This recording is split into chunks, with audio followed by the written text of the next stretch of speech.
All right, good morning everyone.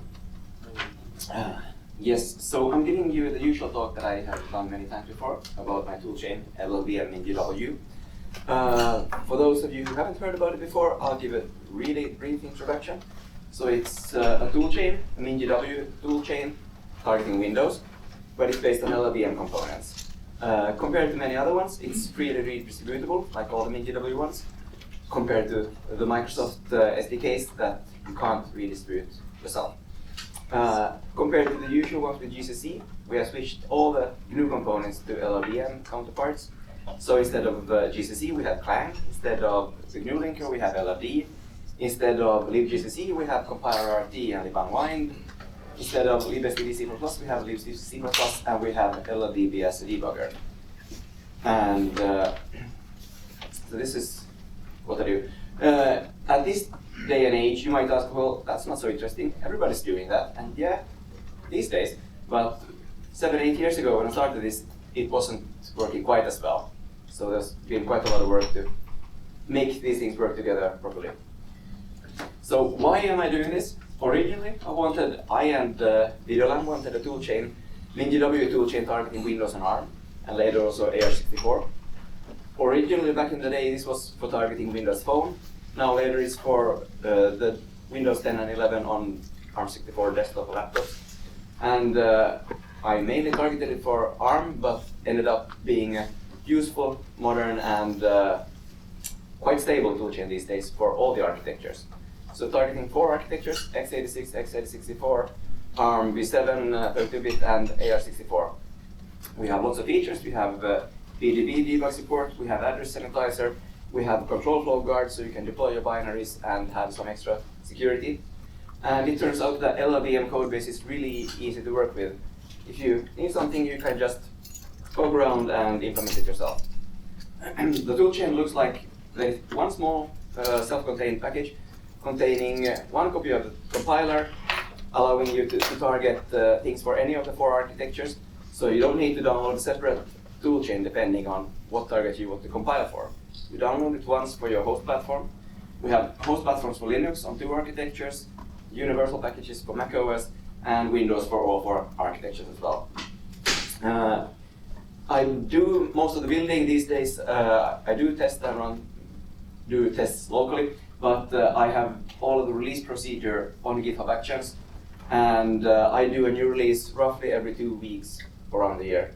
There's maybe 1 month in summer and winter when there's no new LLVM releases, but in between there's either a release candidate or a new point release of LLVM every 2 weeks, and I build a release of my stuff with that.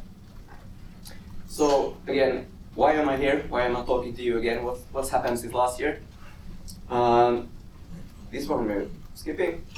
So the main thing is, I might have talked a bit about this last year, but I want to describe it a bit more in detail. So one of the main features is that Clang is always a cross-compiler. Any Clang binary, you can use it for compiling things for any OS or architecture. I mean, in practice, you can't just target whatever, because if you don't have the include files, you can't compile anything big. But if you're compiling something without include files, like just testing what the code generation looks like, you can run Clang -target and whatever triple you can come up with, and it will happily do. You can also use Apple Clang in the same way. You can use Apple Clang for building things for RISC-V Linux if you want to. If you don't need any includes, that's fine. If you have the includes, you can also use that if you want to.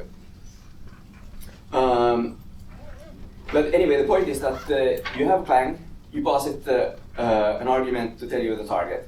But this is not usually so easy if you're building something big, say VLC, to add this extra C flag everywhere. If you're building with CMake, you can set the CMake configure variable CMake C compiler target, which implicitly passes this where it's needed. But this is a bit in contrast to how we usually do things with GCC, where you have usually the triple prefixed -GCC, so maybe x86, 64, W64, MinGW32, -GCC, and so on. And with all the tools, you just run configure and tell it the host. Same thing with FFmpeg style configure and so on. So if you're using Clang, you can also just add a symlink named the triple prefix -gcc or -clang, and Clang will figure out that, okay, you're apparently trying to target this target, and it will automatically pick this up. So in principle, we can have a Clang binary and a bunch of symlinks with the prefixes that you want to use, and use this with any of the existing build systems. But the issue is that we don't just want to set the target, we also want to set our custom defaults. Because the default Clang for MinGW target is to use libgcc, libstdc++, and link with the GNU linker and so on. So to build things in my configuration, I would need to pass this whole set of arguments, rtlib, unwindlib, stdlib, fuseLD, and so on, in every invocation. I don't want to do that. So traditionally, I've set this up by using wrapper scripts. So when I said that I'm having symlinks, I actually was lying to you. I'm not using symlinks. I'm using symlinks to a wrapper script which looks at the name of the thing you're invoking, figuring out the target triple from there, then invoking Clang internally with these arguments. It's not elegant, but it works really well. But then you have the issue that if somebody else knows that, yeah, you're using Clang, I can invoke Clang directly and just tell you the target, then this doesn't actually work correctly. Because then you bypass the logic and you don't get the right C++ headers and so on. You can also have the issue that if you're using some other Clang-based tools, like ClangD for IDE, auto-completion and these kind of things, or the Clang ScanDepth tool, then these work by the way that you have your build system, for example CMake, produce a set of a file that tells you all the compile commands. And this might contain that that you're compiling with the triple -clang and my source and so on. So when the tools look at this file, they only see that you're invoking something which looks like this, which is actually my wrapper, but the tools won't know that this wrapper is actually doing something extra. So then ClangD doesn't really work in this setup. So at some point I was doing this by, if I'm building things for Windows, then I added hard-coded defaults in the Clang binary that you're always using this, which means then again that the Clang binary on Windows, you couldn't use it for cross-compiling for something else because my defaults were hard-coded. And currently I don't want to do this on Linux because then I can't use the same Clang binary to build things for Linux in the same setup. So what I switched to was using Clang config files. I did the switch around a year ago, which means that instead of having the wrapper always explicitly pass the command line arguments, we have a config file next to the Clang binary, which has the same name as the triple and targeting. So whenever Clang is invoked for some target, it's looking for these files. If it finds a config file, then it loads that and pulls in extra defaults from there. So you can invoke Clang whichever way you want to, or you can use the ClangD tools on the other ones. And if you're targeting the MinGW triple, it will pick up this and see that, okay, you want to use the libc++ standard library and use that instead. So with this, I could, in theory, almost get rid of the wrappers and go back to having plain symlinks. This mostly works except for the UVP target, which I think VLC is the only thing that's using. The other things that are new, or not so new here, but semi-new, is that I build things on GitHub. Started out by just doing nightly builds in 2022.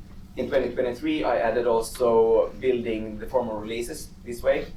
But the other main thing that this gives me, instead of, in addition to just having a lot of compute power for free, is that I can run things on actual real Windows.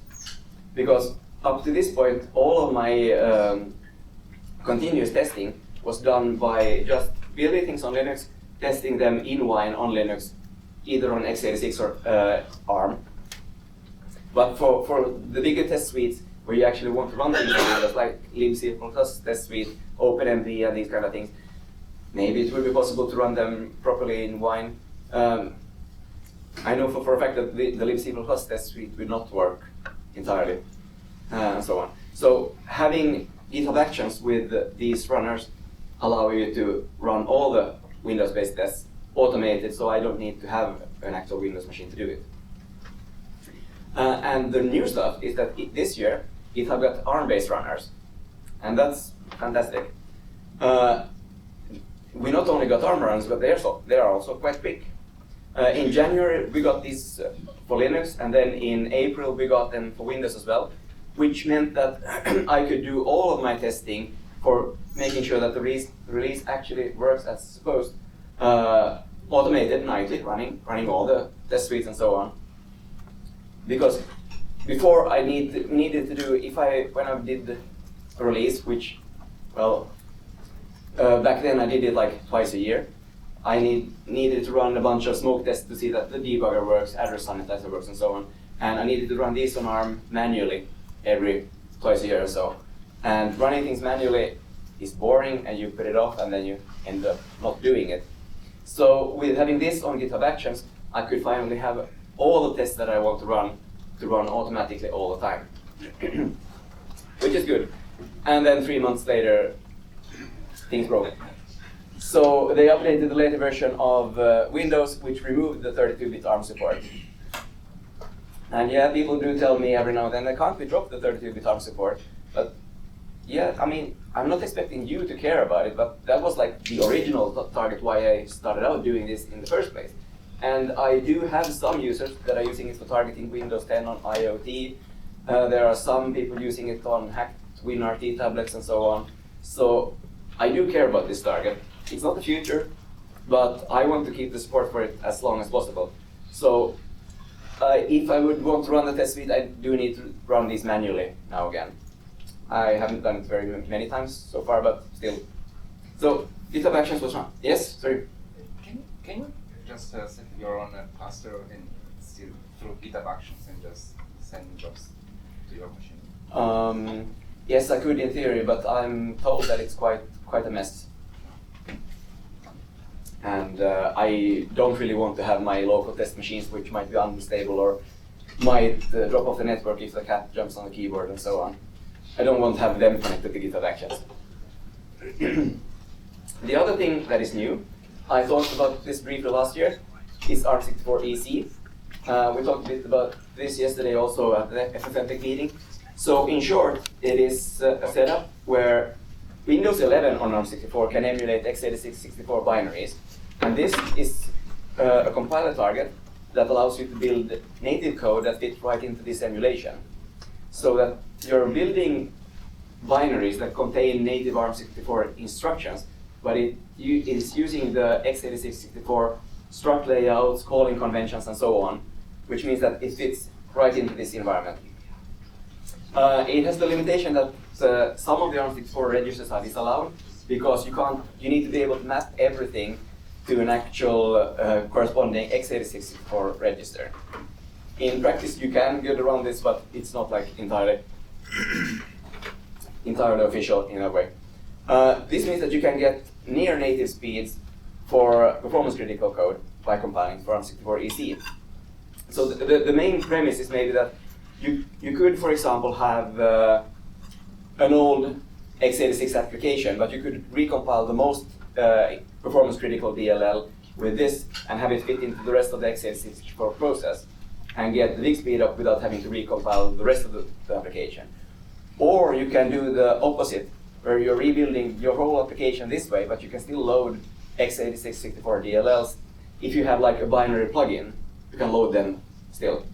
But the really scary thing on a toolchain level is that you're not supposed to just be able to do this on a DLL level, but while you're building your code, you can actually mix and match object files between x86-64 and ARM64EC within the whole build. Like, I have this old object file, I built it in 2017, I don't know how to rebuild it, I can still include that. Or like, when you're building the toolchain level stuff, you can have one thing that is hard to express in ARM form. So I can take an x86 version of that and link it in, and just have the emulator take care of that. So on a toolchain level, this is absolutely horrifying. So we added support for this in LLVM. I'm not the one to thank for that because I didn't do it. Others did it. I helped out reviewing it mostly. So LLVM 20, released early this year, had usable code generation, and you could link things for like ARM64EC in general. And the next release, LLVM 21, that came out in August, had this completed to the level that you can use it with MinGW as well. So now my toolchain has 5 target architectures instead of 4. So just the same way that you're plugging in a different target triple with AR64 dash the regular stuff, you can now also build with ARM64EC. And things mostly work. And the question again is, why? Why would you want to do this? So, as we said, in theory, if you have pre-existing x86 binary plugins, maybe. So I'm told that Microsoft Office is built this way because they have, you know, loads of legacy plugins that people expect to work, and if your Microsoft Office can't load your old plugins, then it's not usable for them. So this is what they do. But if the previous one wasn't scary enough, then this one is really scary. So ARM64X is a hybrid binary. You might know of this concept as a fat binary, and this is almost fat binary, but not quite. So you have, this is not what you want to have. This is not something that you would help with your problems. This is something different. So you have native ARM64, the regular good stuff, and then you have ARM64EC for the emulated world in one single DLL, which means that you can have one DLL that works in 2 kinds of processes. So to explain a bit more, the Apple fat binaries, they are really, really simple. If you build a simple project, then you can just add 2 C flags to your build system, which means that internally the compiler will compile each object file twice into 2 different architectures and then glue them together. So the build system doesn't even need to know that this is happening. You're just building the same set of source files and producing a binary. And if you're building, and in the end, this is just that you're linking 2 different binaries in the end and then gluing them together. If you have a complex thing where you have like some source files that only apply to some architectures and so on, then you don't want to do the simple way. Then you just can do the build twice and glue the 2 files together and you're done. This works. So really simple, you have one file which internally contains 2 or more different architectures. And that also means that your file ends up 2 or 3 times larger, but that's usually not that big of an issue. Except if you are Microsoft, because then you want to do things a complicated way. So this is ARM64X. It's not that you build 2 different images and put them in the same file. You're building one single image. So for example, the code might be different between the 2, but the data sections of your DLL might be the same for both of them. So then you can use the same data sections in them. And also for like smaller functions, the code that you generate for the both versions of a function, both between ARM64EC and regular ARM64, might be identical, which means that then the linker is supposed to be able to deduplicate these, so you don't get the full 100% code like file size overhead, but you only end up at around 30%, allegedly. I haven't actually checked. I mean, it would be interesting to check because Microsoft are using this in Windows itself.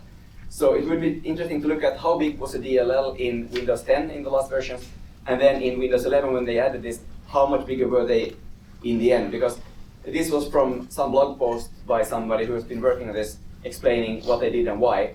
And the point was that you get much less overhead. But the really tricky thing is, if you build this, how are you supposed to build it? Because like in the Apple case, you build twice, link twice, and then glue them together. But here you're supposed to build the object files for both forms, and then you're supposed to pass both of the sets of the object files to one linker call. And I don't offhand know of any build system, I mean, neither AutoMake or CMake or Meson or anything that lets you to do this easily. I mean, it's possible to do it, but it ends up like a huge hack if you want to do so. I have heard about around maybe 1 project ever trying to do this. So the LLVM tools these days, they support this, they allow you to do it, but we haven't enabled it in the MinGW toolchain because we frankly have no idea how you're supposed to use it. And again, the question is why? Why on earth are we doing this? So in theory, you could make this one single DLL as a plugin that works with two different processes. And I mean, yes, I do admit this is quite far-fetched. I don't know the exact use case if we're presenting it this way. But the real reason why people are doing this is that these tools are mostly interesting if you are implementing Windows yourself. That is essentially two different parties that are interested in this. It's Microsoft themselves, and it's also Wine. So this allows Wine to do the x86 emulation on ARM in the same way that Windows themselves are doing it. So traditionally, if you want to run, I mean, I've heard that games is a big thing for some people. And if you want to run an x86 game on your fancy, really fast ARM machine, then you would end up running the whole Wine process, including Wine, including the user space part of the drivers for your GPU and everything. All of this would running in x86 mode, emulated through QEMU, Rosetta, FEX, and Box64, and so on. And this does work, and it's supposedly even, usably fast. But it's not like the most nice thing to do. So by having ARM64EC, it does allow Wine to run all of the drivers in native ARM form, all of the Wine code in ARM64EC form, which means that it's pre-compiled ARM code running just with the x86 ABI. And then the only thing that you're actually emulating is in process is the actual foreign executable, like the game. But all the other layers are already native ARM. So this is exciting and interesting and so on. And that's how Windows itself is doing these things. So that's why I've been involved in implementing this horrible thing. For actually shipping your own executables with it, I mean, the motivation is far-fetched. But it's technically possible. We have all the tools for you to do it. Then for the final thing to talk about, I want to talk about PGO. I'm not sure if people in this room are that familiar with it. It's profile-guided optimization, which means that you can have the compiler optimize things better by letting it know how you're actually using the code.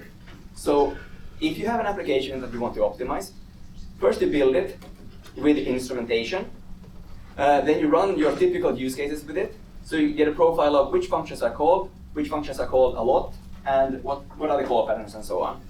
And then you have a profile, and then you rebuild your application with this profile, telling your compiler which are the hot code paths and so on. And if you have like big complex code bases where you don't have a single clear hotspot, then this is actually quite beneficial. If you have something like codec code, I'm not sure, I haven't tried. I'm not sure how much you would gain because, I mean, we write the hot code paths in assembly anyway, and it doesn't make much of a difference. But for, say, other things like a browser, this might be quite beneficial, where you don't have this one single tricky part. This can also make your compiler quite a lot faster. If I would ask any of you, do you want to have a 50% faster compiler? I'm sure everybody would say, yes, please. Why not yesterday? No, because of my sorry, Remy? because he likes a shoulder. That's true. Don't tell anybody. Yes. So this is not new and groundbreaking. If you're using Clang built by somebody else, then you already have a Clang built this way, usually. Mine didn't used to be built this way, so my Clangs were slower than everybody else's, and that makes me sad, so I want to fix this. But yeah, you have a promise of almost getting your compiler 50% faster. So how do you do this? Well, the first stage would be that if you're on Linux, you have an existing toolchain, maybe GCC, from your distribution. You build Clang once with this.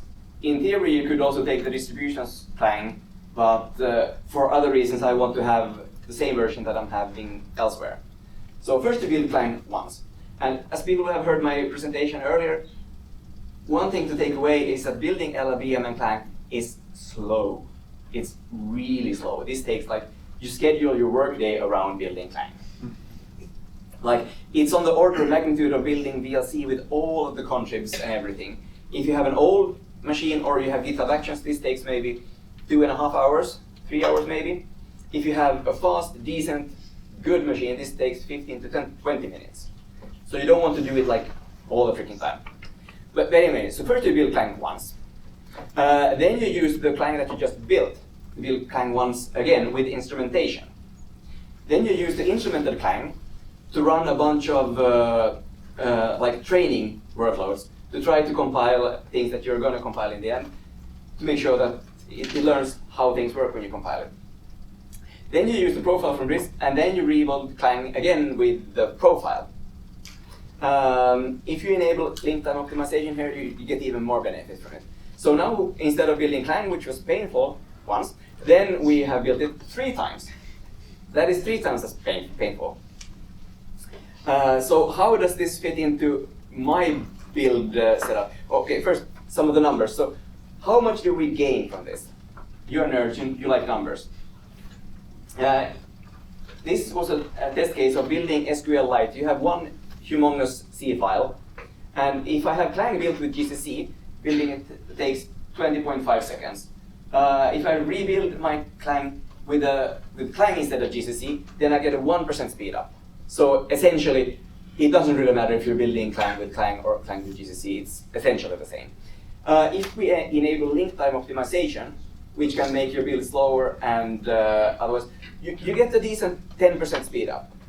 We have discussed this before, but I hadn't enabled it before because, I mean, 10% speed up of a compiler, it's not worth making your life very much more difficult. It's nice, but not groundbreaking. But then if you enable profile generated optimizations instead, then you get 36% speed up. And if you enable both of them, then you get 49% speed up. And that's nice. And with these numbers, it is like, if you're already doing all of this complication, then why not enable LTO as well? Yeah? Are these numbers consistent across the 4 architectures that you yes, we'll get to this. That's a very good question. So first, the complication. So if we want to enable this, it requires 3 times the compilation effort. And in my releases, I already built 10 different release packages. And so I don't want to go from building it 10 times to building it 30 times, even though I'm using GitHub Actions and this is essentially free. I mean, it's still annoying and painful. And the other main issue is that this does not fit in with cross-compilation. So as I haven't talked about today, but I've talked about in previous presentations, is that all of these toolchains are built on Linux. You have not seen any Windows anywhere when I'm producing the toolchain. I'm building a toolchain that will run on a system that I might not even have access to actually running. Like at the moment, when we started this, Windows on ARM was this exotic. Today, it's not exotic anymore, but in the future, if you would have, say, Windows on RISC-V, it could be equally exotic. I could build a toolchain to run on it, but I might not have access to running it myself, especially not during the build process. So the solution is that we're doing the profiling and instrumentation just once on Linux. And then I want to reuse the same profile when I rebuild the toolchain for all the different target architectures. You do not get the full benefit of PGO, so I'm not giving you the 50% that I was promising. I'm giving you 30, but that's still good enough, and I don't need to feel quite as ashamed about this as I did before. And instead of doing 3 times as many compilations, I just add 2 or 3 extra builds of LLVM at the start. So how much speed up do we get? Oh yes, so the thing is that the previous numbers were quite a bit simplified. I told you you could get 10 and 36 and 49%. But there are different levels of instrumentation and different levels of PGO. So you can do the instrumentation on many different levels. I have only tried 2 of them. There are maybe 1 or 2 or 3 different modes still that I haven't tested myself. So we have PGO with frontend, which as far as I understand is that the compiler is essentially instrumenting your code on the C and C++ level, checking that is this branch taken or not, and so on. And then you have IR instrumentation, when the compiler spits out LLVM IR, then it instruments the IR level, checking that which constructs in the final IR is taken or not. And the point is that if you have the more fine-grained instrumentation, then you get better results. If you have the higher level instrumentation, then you get not quite as much results. So with front-end, you get 40% instead of 49. And if you're not using LTO, you're getting 30 instead of 36. But the really fun thing is that if I'm reusing the profile that I did on Linux, when I cross-compile LLVM for a different OS or a different target, how much of the speedup do I get? So here we see the pattern that if I'm using the IR instrumentation that was supposed to give me 49% speedup, then I'm actually only getting 23. But if we do the instrumentation on a slightly higher level, where we don't get quite as much benefit on the initial platform, we're getting much higher on the other one. So I'm trading 49% speed up to 40%, but then means that I'm getting 35% on the other platforms instead of just 23. So with this, I can do the one single profile build and use the profile on all the targets and get 35% speed up, which is still quite decent. It's kind of worth the complication. The other side is also that when you're building Clang this way, if there is a bug, things are really hard to look for. Because if you have a bug in Clang, you build Clang with your Linux distribution GCC, and there is a bug, then you can kind of assume that the distribution compiler is probably fine, and the bug is in the code itself. So if you have a crash in file A, you look at the code in file A and see what's going wrong over here. But when you have a bug in this setup, it means that if code is crashing in file A in Clang, is there a functional bug in file A, or is there a functional bug in the previous Clang which miscompiles file A? So if you need to bisect these things, you need to essentially have a separate bisecting tree for both of the stages of Clang to find which of them is causing the bug. I see Ronald covering his eyes, and yes, I mean, I wouldn't be talking about this if this wasn't the first thing that I did when I set up this build. And there was one bug that it had been in the tree for a couple of months, but it didn't show up until an innocent code change triggered the code generation to break something else somewhere else. So luckily, by the time I had finally bisected it, someone also had fixed it. But this is I mean, the story is clear. Don't make bugs. That's much easier for all of us. Anyway, so when I'm just running the presentation off, so the pipeline on GitHub Actions, it used to look like this. It built the whole thing in a bit over 6 hours. This is a bit quicker than it used to be because maybe 1.5 to 2 years ago, GitHub Actions increased the capacity of their runners from 2 cores to 4 cores, so things went a bit faster. But this is what it used to look like. And then when we add PGO to the mix, it looks like this. A bit over 8 hours per round and a bunch more work. So this is what's running every night on GitHub Actions and producing a new Unity build and so on. And all of these are built with PGO. So the takeaway with PGO is that if you're downloading my pre-built releases, you will have a faster compiler and all's good. If you're building it yourself, then you will still have the same slow thing that you had before. But if you add a couple extra flags to your build, it's not you add one flag and one extra directory name, then you will get the fast stuff, and it will take you 3 times as long. You can do it yourself if you want to as well. So that was all for me today.